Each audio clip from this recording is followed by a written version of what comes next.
Hey, everybody. This is Mother Teresa here. How is everybody doing on this Thursday afternoon? I hope everybody has had a wonderful day.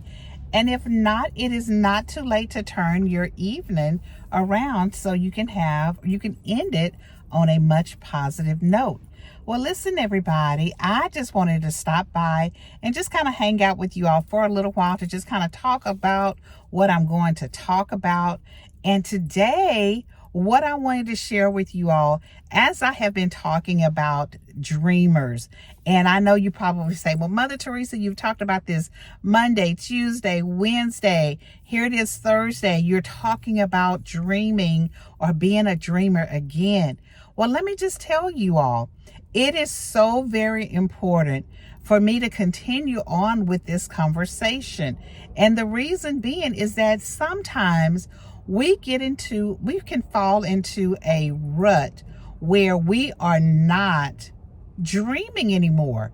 We are not pursuing our passions. We're not pursuing our goals. We're not pursuing the things that mean the most to us. And so when you stop dreaming, you guys, I believe that's when we develop that don't care mentality. We develop that mentality, well, I may as well just stop right now because nothing that I'm dreaming about or none of the goals that I have been trying to attain is coming true. Well, we've got to get rid of that, what we call stinky thinking or stinky thinking. Yeah. It's kind of like a counseling term. I don't use it a lot, but the thought process is that because I am not doing what I want to do, or because I'm not excelling, or because I'm not meeting the goals, or just because my life is not turning out the way that I want it to be, or just anything that is not that's not positive, it's a mindset, or it's the way you begin to start thinking. And so what we try to do in the counseling and social work world is we try to lead you and guide you to be more positive in your thinking. But guess what? Being positive doesn't happen overnight. It does not just develop because you want to be positive. It's a mindset, it's a lifestyle, it's a mind shift where you have to start training yourself to be positive. Because let me just tell you, human nature itself tends to gravitate to the negative. It tends to gravitate to the things that are the juicy things in life. And so we can find ourselves pretty much kind of leaning towards those things that are negative. And so, and we don't want to necessarily be like that. I don't want to be like that, period. And so I have always tried to look at things from a very positive mindset.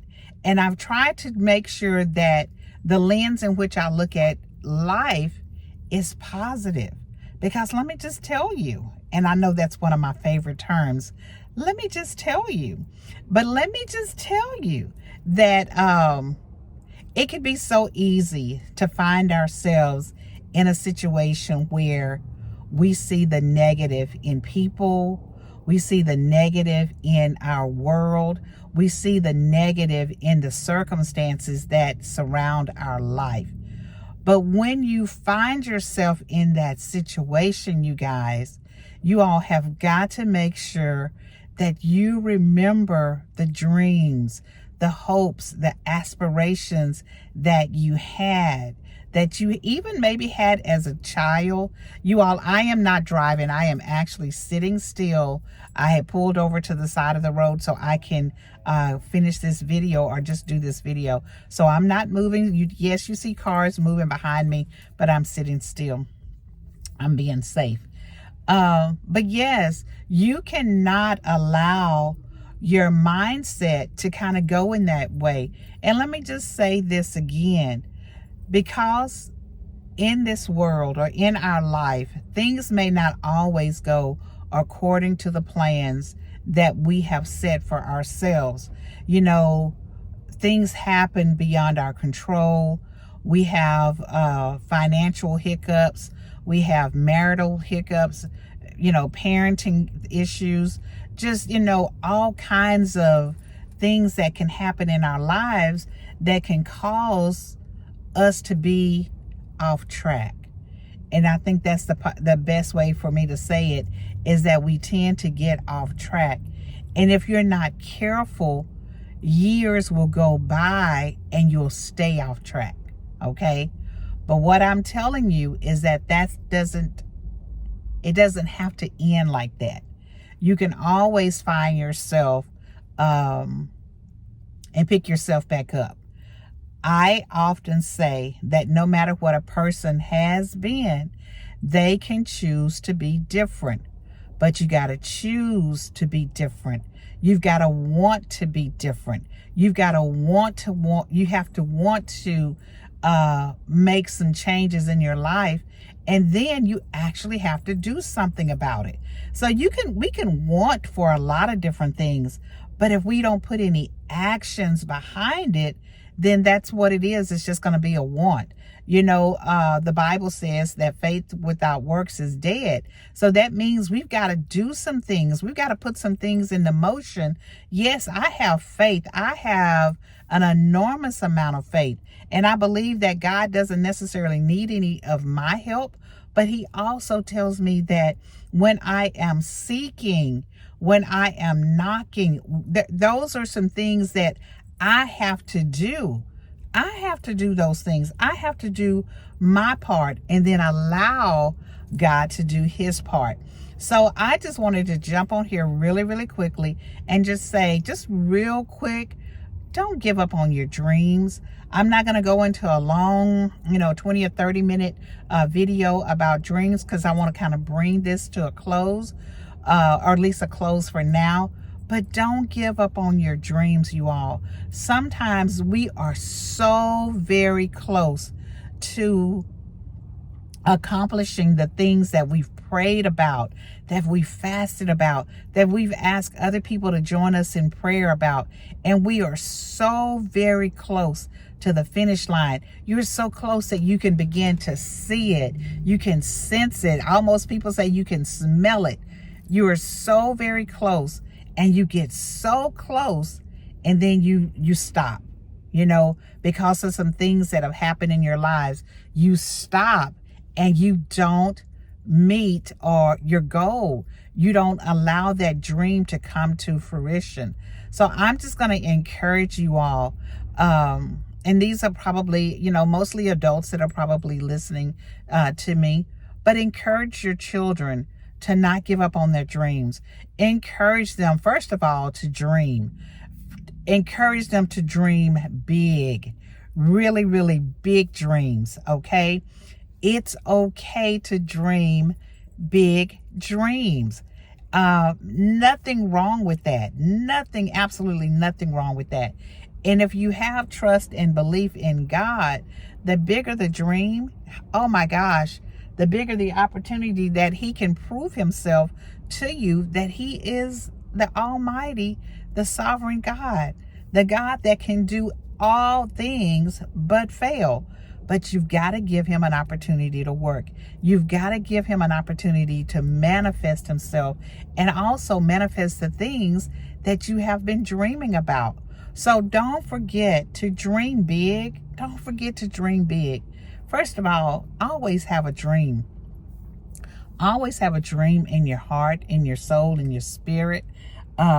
Because I shared with you all on a couple of videos ago, is that my dream was limited. It was very limited. But let me just tell you that God just came in and he supersized the things that I had been dreaming about. Well, I didn't even know to dream. I didn't even know that I could dream that big, okay? But God did. He just blew my mind. That's all I'm going to say. He just simply just blew my mind. And I'm forever grateful for the things that God has done for me. I'm forever grateful for God giving me to be a dreamer and then connecting me with a dreamer. And so Things haven't always gone as smoothly as they possibly can. But listen, guys, that's just life. That is life. And so we don't give up. We just keep pushing. We keep going. And we just keep trying to make it happen. And then guess what? God just shows up and just shows out. So I'm going to leave you all with that, is that continue to allow God to show up and show out in your life. Keep dreaming. Keep pushing. For my YouTube content creators, if you are doing this 30-day challenge with me, don't stop. Keep turning on your camera. Keep coming forward and giving us content, showing us who you are. And don't stop, because if you're like me, the goal is to grow our presence, to grow our influence, to grow our community, to become monetized, to get our follower count up, to get our viewership up. Don't give up. You can do this. A lot of people say YouTube is on easy mode. Let me tell you, YouTube is on the mode that it needs to be to help the small creators to do what we're trying to do. So jump on this craze, jump on this, I'm not going to say a fad, but jump on this opportunity to allow the algorithm to pick you up, push you out to other people, and then hopefully those people find you interesting enough that that they would want to like and subscribe. Turn that notification bell on so you never miss the things that we're sharing with you all. And listen, everybody, as the small content creators, as they're coming across your news feed, please listen to the content that they're sharing. It may be long, it may be even boring, but listen anyway. Give us a chance. Give us an opportunity to gain your viewership. And then hopefully, if the messages that we are sharing with you all is not meant for you on that particular video, don't just disappear on us. Don't ghost us. Hang around to see what else we have to share, because it may be one video that we're putting out that has the right thing for you at a particular moment in your life. All right. Well, this is Mother Teresa signing off until on tomorrow, where I will come back with you with another video, and hopefully you will decide to subscribe if you're not a subscriber, and that you would help me to complete this 30-day challenge. I did a challenge in January, and I'm doing this challenge in February. And listen, you all, although it's a challenge, I do not plan to stop. My goal is to continue to post every single day. And so as long as I'm enjoying it, I think I will be able to do this. All right, everybody, you all have a good evening, and I will see you all on the next video. Y'all enjoy your evening. Bye-bye, everybody.